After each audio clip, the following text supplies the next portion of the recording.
And I told him, no, sir, I don't. He says, well, someday the technology will be out there that has been totally back engineered. Went right over my head at that particular point. When we gave the information out, we gave it out and insisted they take the patents. But also we put a little bit of a requirement on that. Requirement, feed it back to us for the competitive edge of the Army. Take the patents, make all the money you want, but give it to the American people and give it to the world. The Japanese, they interviewed me, and I told them when we put the integrated circuit out, we also gave it to you. Also had fiber optics laying there. They didn't know what these things were. They figured they were wires of some sort, but didn't know how they operate. The interesting thing that shows you that we have not achieved the point of where these fiber optics are is my dad would also hold them in his hand, and when he closed his hand around them, the ends would be glowing. So this means they contain their own energy. Okay, well, why would you need a fiber optic system in a spaceship? Well, okay, if suddenly everything in the vehicle suddenly becomes mass canceled, and even the electrons become mass canceled, it means that all of the telemetry that's going through your system is going to go out of haywire. It's going to be like suddenly the system goes through a phase change and everything's superconducting.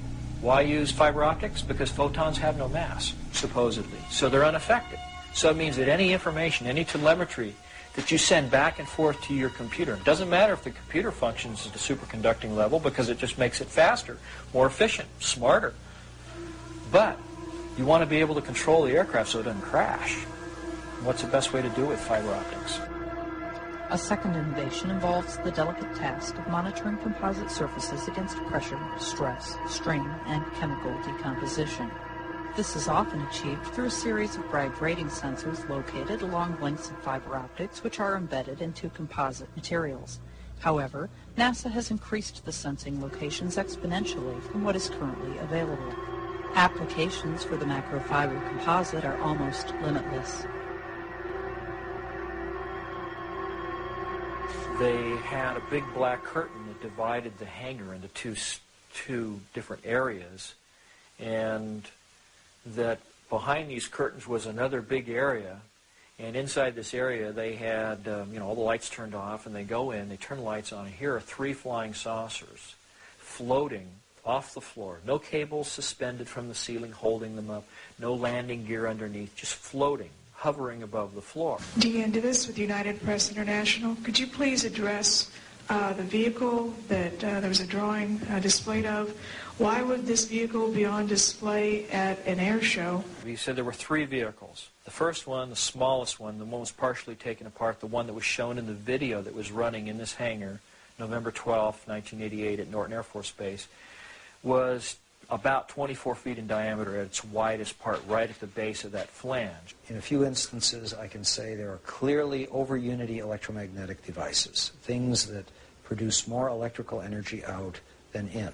This is an alien reproduction vehicle, and just to be clear, this means that it is based on advanced anti-gravity and zero-point energy propulsion systems. The next biggest one was 60 feet in diameter at the base. There are corporations such as SAIC, Lockheed Martin, Northrop, and others that deal specifically with advanced energy and propulsion systems connected to UFOs.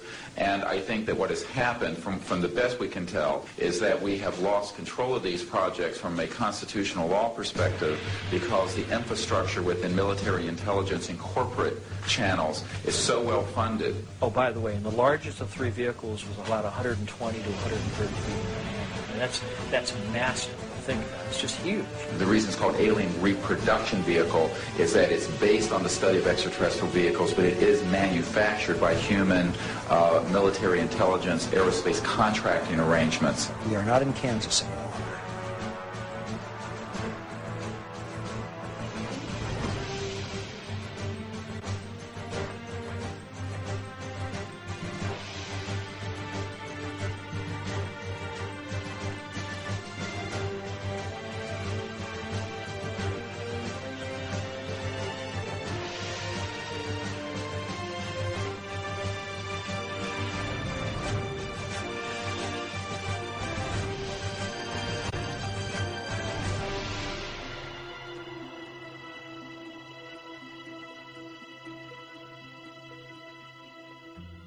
Brad said that in this exhibit at Norton Air Force Base that a three-star general said that these vehicles were capable of doing light speed or better. I think they made a mistake at Roswell. Rather than admitting it, they covered it.